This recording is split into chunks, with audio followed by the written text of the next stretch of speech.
Petrol diesel விலை அதிகரிக்கிறது என்று சொல்லி நீ பயந்தால் பற்றாக்குறையை நீயே பிடித்து இழுக்கிறாய். கேஸ் கிடைக்குமோ கிடைக்காதோ என்று நீ அவித்தால் தரித்திரத்தை நீயே இழுத்துக் கொள்ளுகிறாய். இந்திய பொருளாதாரம் என்னவாகுமோ என்று சொல்லி நீ பயந்தால் பற்றாக்குறையை நீயே பிடித்து இழுக்கிறாய். இந்த தப்பு பண்ணாத.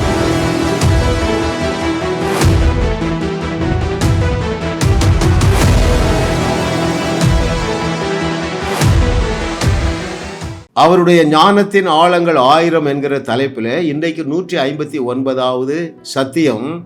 அவன் அதை அறிந்திராவிடில் 4/5. ஏற்கனவே 3 செய்திகளை இந்த சீரீஸில் வெளியிட்டிருக்கிறோம். எதை? அவன் அதை அறிந்திராவிடில். இன்றைக்கு யோனத்தானுடைய வாழ்க்கையிலே அவன் ஒரு நிஜத்தை அறிந்திருந்தபடியால் ஒரு மிகப்பெரிய சக்சஸை கொண்டு வர்றான் இஸ்ரவேலர்களுக்கு. அதை நாம் தியானிக்க போகிறோம். ஆமென். ஹல்லேலூயா. பாருங்கள், கொஞ்சம் பேரை கொண்டாயிலும் அநேகம் பேரை கொண்டாயிலும் வெற்றியை தருவது தேவனுக்கு அற்ப காரியம் என்கிற நிஜத்தை அறிஞ்சிருந்தான். ஆகையினால் தான் நான் ஆரம்பத்திலே சொன்னேன், ஐயோ பெட்ரோல் விலை கூடி விட்டதே. அருமையானவர்களே, தேவனுடைய ப்ரொவிஷன்ஸ் எல்லாமே இயற்கைக்கு அப்பாற்பட்ட ப்ரொவிஷன் தானே. என்ன செய்தார் என்று சொல்லி பார்ப்போமா? ஒருவேளை இந்த நிஜத்தை யோனத்தான் அறியாதிருந்தானால் இஸ்ரவேலர்களில் அநேகரை சத்துருக்கள் அன்றைக்கு அழித்து போட்டிருப்பார்கள். இஸ்ரவேல் தேசத்தை சத்துருக்கள் ஆக்கிரமித்திருப்பார்கள். சவுல் ராஜா அன்னைக்கு அழிந்து போயிருப்பாங்க. எந்த சத்தியம் யோனத்தானுக்கு கை கொடுத்தது தெரியுமா? அஃப்கோர்ஸ், எதிரிகளுடைய சேனை கடற்கரை மணலத்தனையாக இருக்கிறது. ஆனால் நம்மிடத்துல கொஞ்சம் பேர் தான் இருக்காங்க. எத்தனை பேரு? ஒருத்தன் தான் இருக்கான். ரொம்ப இன்ட்ரெஸ்டிங்கான ஸ்டோரி. தொடர்ந்து நாம் படிக்க போகிறோம். அருமையானவர்களே, எத்தனை பேரை எதிர்த்து தன்னந்தனியாக யோனத்தான் போனான் என்று சொல்லி உங்களுக்கு வாசிக்கட்டுமா?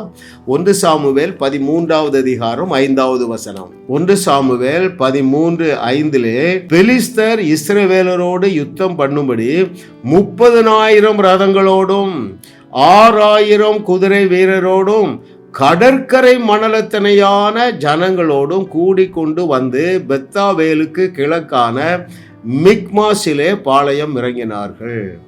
கடற்கரை எண்ண முடியாத போர் வீரர்கள். ஐயா, அத்தனை பேரையும் நான் கொஞ்சமாக தான் இருக்கேன், நான் ஒரு ஆள் தான் இருக்கேன், நான் போய் இவர்களை ஜெயிப்பேன். ஏனென்றால் கொஞ்சம் பேரை கொண்டாயிலும் அநேக பேரை கொண்டாயிலும் வெற்றியை தருவது சர்வ வல்லமையுள்ள தேவனுக்கு சப்ப மேட்டர்னே யோனத்தானாலே அறிந்து கொள்ள முடிந்திருந்தது என்றால் உங்களால் ஏன் முடியல? யோனத்தான் வெற்றியை சுதந்தரித்தான். பாருங்கள், அந்த சூழ்நிலையை நீங்க கவனிக்கணும்.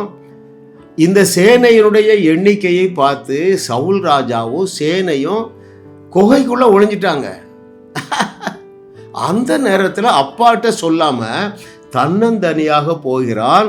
அவனுக்கு இருந்த வெளிப்பாடுகளை நான் இன்றைக்கு உங்களுக்கு கற்றுத்தர போகிறேன். நான் முதலிலே உங்களிடத்தில் கேட்டேன் இல்லையா, ஐயா எனக்கு இவ்வளவுதான் பணம் வருது, நான் எப்படி இவ்வளவு ரூபாய் கொடுத்து கேஸ் சிலிண்டர் வாங்குவேன்? கொஞ்சம் பணத்தை கொண்டு தேவன் பெரிய நன்மைகளை எடுத்துக்கொண்டு வர முடியுமா? முடியாதா? ஐயா நான் இவ்வளவுதான் ஒதுக்கி வைத்திருக்கிறேன், எப்படி என் பைக்குக்கு பெட்ரோல் போட முடியும்?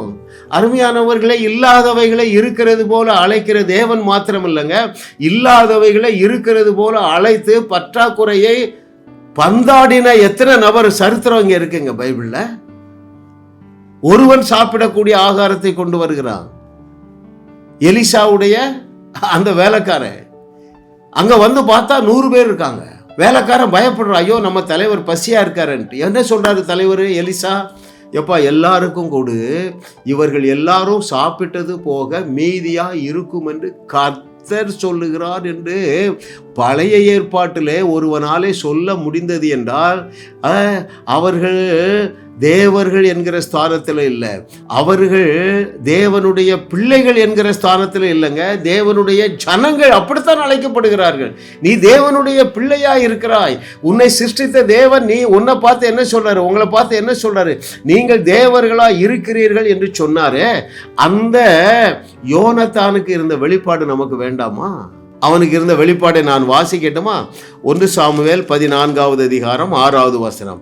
The book of 1 Samuel chapter 14 verse 6 I shall read. யோனத்தான் தன் ஆயுததாரியாகிய வாலிபனை நோக்கி, விருத்த சேதனம் இல்லாதவனுடைய அந்த தானயத்திற்கு போவோம் வா, ஒருவேளை கர்த்தர் நமக்காக ஒரு காரியம் செய்வார், அநேகம் பேரை கொண்டாகிலும் கொஞ்சம் பேரை கொண்டாகிலும் ரட்சிக்க கர்த்தருக்கு தடையில்லை என்றான். அவனுடைய நாலேஜ் புரியுதா உங்களுக்கு? இந்த ட்ரூத்தை அவன் தெரியவில்லை என்றால் அன்றைக்கு யுத்தத்தில் பெரிய நஷ்டத்தை இஸ்ரவேலர்கள் சந்தித்திருப்பார்கள். அப்போ முதலாவது அவனுக்கு என்ன வெளிச்சம் இருந்ததுன்னா, எப்பா கொஞ்சம் சோர்ஸ் இருந்தா போதும், 5 அப்போ 2 மீன் இருந்தா போதும், 25,000 பேரை போஷித்திரலாம். இரண்டாவது அவனுக்கு என்ன வெளிச்சம் பாருங்க, விருத்த சேதனம் இல்லாதவர்கள். அங்க ஒரு பஞ்சு டயலாக் விடுறான் பாருங்க.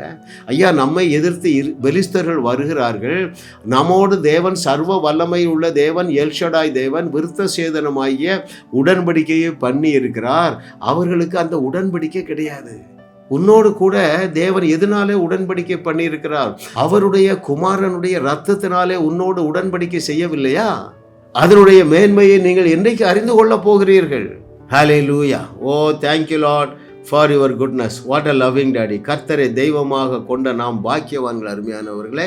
ஆமாம், இவன் எந்த வெளிச்சம் இருந்ததுனால யுத்தம் துவங்குறதுக்கு முன்னாலே வெற்றியை டிக்ளேர் பண்ணிடுறாங்க. Is it not awesome dearly beloved?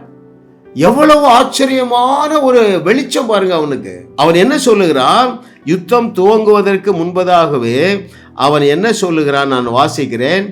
அங்கே 1 சாமுவேல் 14:12 தானயம் இருக்கிற மனுஷர் யோனத்தானையும் அவன் ஆயுததாரியையும் பார்த்து, எங்களிடத்துக்கு ஏறி வாருங்கள், உங்களுக்கு புத்தி கற்பிப்போம் என்றார்கள். அப்பொழுது யோனத்தான் தன் ஆயுததாரியை நோக்கி, அதாவது 2-3 என்னது அம்பு ஈட்டி ஏதாவது கொண்டு போயிருப்பான், அந்த ஆயுதங்களை சுமந்து செல்லுகிறவன் தான் ஆயுததாரி. ஆயுததாரியை நோக்கி, என் பின்னாலே ஏறி வா, கர்த்தர் அவர்களை இஸ்ரவேலின் கையிலே ஒப்பு கொடுத்தார் என்று சொல்லி. ஹல்லேலூயா, ஹல்லேலூயா, ஹல்லேலூயா. ஐயா, யுத்தம் துவங்குவதற்கு முன்பதாகவே தேவன் எனக்கு வெற்றியை தந்து விட்டார் என்றால் அவனுக்கு என்ன வெளிச்சங்க இருந்தது? அவனுக்கு பைபிள்ல எத்தனை புக்குங்க இருந்தது? பரிதாபமாக வாழ்ந்து கொண்டு இருக்கிறது இன்னைக்கு கிறிஸ்தவம். ஏன்? நிஜங்கள் தெரியவில்லை. ஏன்? சத்தியத்தை சரியாக அறியவில்லை. அதுல அவன் சொல்றான் பாருங்க, இஸ்ரவேலின் கையில் ஒப்பு கொடுத்தார். ஐயா, அவன் இஸ்ரவேலர்களுடைய கெப்பாசிட்டி, எனர்ஜி, எம்பவர்மெண்ட் என்னன்னு அறிஞ்சிருந்தான். அப்புறம் சொல்லுகிறான், கர்த்தரை இதை செய்வார்ப்பா. எத்தனை பேர் புரியுதுங்க? நீங்க எந்த கஷ்டத்துல இருக்கீங்க? எந்த சத்துருவை பார்த்து பயந்து போய் இருக்கிறீங்க? கேன்சர் வியாதியா? உங்க கணவன் உன்னை விட்டு போய் இன்னொரு திருமணம் செய்து கொண்டு வாழ்ந்து கொண்டு இருக்கிறானா? ஏன் உங்களாலே விசுவாசிக்க முடியல தெரியுமா? நீங்கள் சூப்பர் நேச்சுரல் ப்ரொவிஷனை அறியலை. தேவனுடைய தீர்வு எல்லாமே இயற்கைக்கு அப்பாற்பட்ட தீர்வு என்கிறதை நீங்கள் அறியாததுனால நீங்கள் விசுவாசத்தில் பலவீனர்களாக இருந்து நடுத்தருவில் நிற்கிறீங்க. ஐயா, இந்த யோனத்தானாலே நம்ப முடியாத சூழ்நிலையிலே நம்ப முடியாத தேவனுடைய ப்ரொவிஷனை விசுவாசிக்க முடியும் என்றால், தட்ஸ் மை கொஸ்டின். 21st செஞ்சுரியில் நீ வாசம் பண்ணுகிறாப்பா, இந்த புக்கு உனக்கு இருக்குத. சொப்பனத்தை காட்டிலும் அதிக உறுதியான வார்த்தை உனக்கு இருக்க, தீர்க்க தரிசனத்தை காட்டிலும் அதிக உறுதியான வார்த்தை உனக்கு இருக்க. அவர் தானே உன்னோட பார்த்து சொன்னாரு, உங்களால் கூடாத காரியம் ஒன்றுமிராது என்று சொன்னாரே. இவனுக்கு ஒரு வெளிச்சம் இருந்தது. அப்ப அந்த பிரச்சனை தேவனுடைய பிரச்சனை. பைபிள்ல யாருக்கெல்லாம் இந்த வெளிச்சம் இருந்ததோ அத்தனை பேரும் தூள் கிளப்பி இருக்காங்க. சொல்லிட்டான், யுத்தம் கர்த்தருடையது, ஆட்டுடையனுடைய வெளிப்பாடு. இன்றைக்கு உன் தலையெடுப்பேன். ஹல்லேலூயா. இன்றைக்கு உங்கள் கண்களில் இருக்கிற செதில்கள் எல்லாம் கீழே விழுகின்றன என்று கர்த்தர் சொல்லுகிறார். நீங்கள் யோனத்தான் செய்ததை செய்வீர்கள், அதைவிட பெரிய கிரியைகளை செய்வீர்கள். கேன்சல்டு. நீங்கள் என்ன செய்வீங்க தெரியுமா? இயேசு கிறிஸ்து செய்தவைகளையும் செய்வீர்கள், அதைவிட பெரிய கிரியைகளை செய்வீர்கள் என்று கர்த்தர் சொல்லுகிறார். ஏன் தெரியுமா? நீங்கள் அவரை அறிகிற அறிவிலே பெருகி கொண்டே இருக்கிறீர்கள். ஆமென். உங்கள் பிரச்சனை தேவனுடைய பிரச்சனைங்க. உங்களுக்கு 1 கோடி ரூபா கடன் இருக்கு, வட்டி மாத்திரம் நீங்க 2 லட்சம் ரூபா கட்டுறீங்க. மாதந்தோறும் 2 லட்சம் ரூபா வட்டி கட்டணும். உங்களுக்கு எவ்வளோ வருமானம் வருது? மாதம் 1,00,000 ரூபாய் தான் வருமானம் வருது. வட்டி மட்டும் 2 கட்டணும். ஆனால் தேவனுடைய வார்த்தை உனக்கு நேராக வருகிறது. அந்த கொஞ்ச பணத்தை சூப்பர் நேச்சுரலாக மல்டிப்ளை பண்ணி 1 கோடி ரூபாயும் அடைந்து தீருகிறது என்று கர்த்தர் சொல்லுகிறார் என்று நான் சொன்ன உடனே ஏற்றுக்கொள். கர்த்தர் அருமையானவர்களை சிறையிருப்பு எல்லாவற்றையும் சூப்பர் நேச்சுரலாக தான் தீர்த்திருக்கிறார். அங்கே விதவை, பஞ்சம், மாவும் குறையல, ஆயிலும் குறையலங்க. மழை வரும் வரைக்கும் மாவும் குறையல, ஆயிலும் குறையல, பெருகிக்கொண்டே இருக்குது. ஏன்? பெருக்கம் என்பது உன் தலை எழுத்து, வேதமங்கும் இதையே சொல்லுது. கர்த்தரை தெய்வமாக கொண்ட நாம் பாக்கியவான்கள். எந்த பற்றாக்குறையும் உன்னை அணுக முடியாது. என்னுடைய செய்திகளை தொடர்ந்து கேளு மகனே, மகளே. ஆமென், ஹல்லேலூயா. கர்த்தர் நல்லவர். பாருங்கள், இப்படி இவன் தேவனை கண்ணை மூடி நம்பினதுனால தேவ ஒத்தாசை எப்படி வந்தது தெரியுமா? அதையும் நான் உங்களுக்கு வாசிக்கிறேன். 1 சாமுவேல் chapter 14 verse 15. 1 சாமுவேல் 14:15. அப்பொழுது பாளையத்திலும் வெளியிலும் சகல ஜனங்களிலும் பயங்கரம் உண்டாய், தானயம் இருந்தவர்களும் கொள்ளையிட போன தண்டில் உள்ளவர்களும் கூட திகில் அடைந்தார்கள். பூமியும் அதிர்ந்தது. அது தேவனால் உண்டான பயங்கரமாய் இருந்தது. ஹல்லேலூயா, ஹாலே. ஐயா, நீ கண்மூடித்தனமாக கர்த்தரை நம்பி கால் எடுத்து வைப்பாய், பூமி அதிர்ச்சியை கொடுப்பார் தேவன். என்னெல்லாம் நடந்ததா? பயங்காட்டிட்டார் அவங்கள. அப்புறம் என்ன நடந்தது? பூமி அதிர்ச்சியை கொடுத்துட்டாரு. அது தேவனால் உண்டான பயங்கரம். எனவே என்ன செஞ்சாங்க? அவர்களே ஒருவரை ஒருவர் வெட்டி கொண்டுட்டாங்க. கர்த்தரால் உண்டான பயங்கரம். இன்னைக்கு உன் கண்ணு திறக்கப்படுது. ஆமென். இன்னும் பாருங்கள், அங்கே 23வது வசனத்திலே, இப்படி கர்த்தர் அன்றைய தினம் இஸ்ரவேலை ரட்சித்தார். ஹல்லேலூயா, ஹல்லேலூயா. உன்னுடைய கடன் பிரச்சனையிலிருந்து உன்னை ரட்சிக்கிற தேவன் உன்னோடு பேசி கொண்டிருக்கிறார். நீ அவரோடு ஒத்துழை. சவுல் ஒளிந்து கொண்டான், ஒத்துழைக்கல. ராஜ பதவியை இழந்துட்டான், சிங்காசனத்தை இழந்துட்டான். நீ எத்தனை பேர் தேவனோடு ஒத்துழைக்க போகிறீர்கள்? தேவனோடு ஒத்துழைப்பது என்றால் என்ன? நடக்க முடியாத காரியத்தை தேவன் இன்றைக்கு எனக்காக நடத்துவார் என்கிற நம்பிக்கையுடையவர்கள், விசுவாசிக்கிறவர்கள், அவர்கள் தேவனோடு ஒத்துழைக்கிறவர்கள். உன் பிரச்சனையை தேடியும் காணாதிருப்பாய் மகனே, மகளே. ஆமா, ஒருவர் மேல் ஒருவர் விழுகிறதை கண்டார்கள். அவன் அடிச்சுட்டு செத்து போயிட்டாங்க, ஓடியே போயிட்டானுங்க. அவர் நேற்றும் இன்றும் என்றும் மாறாத தேவன். இன்னைக்கு உன் கண்ணு திறக்கப்படுது. சப்பையா வாழாத, சக்சஸ்ஃபுல்லாக வாழ் மகனே, மகளே. ஹல்லேலூயா. ஓ, பாருங்கள், இவ்வளவு பெரிய வெற்றியை யோனத்தான் சுதந்தரிக்க இருந்த காரணத்தை நீங்க மறந்து போகக்கூடாது. அது என்ன காரணம்? நான் ஒரு ஆள் தான் போறேன், அங்க 1,00,000 பேர் இருக்காங்க. ஆனால் அவர்களை காட்டிலும் எனக்குள் இருக்கிறவர் பெரியவர்.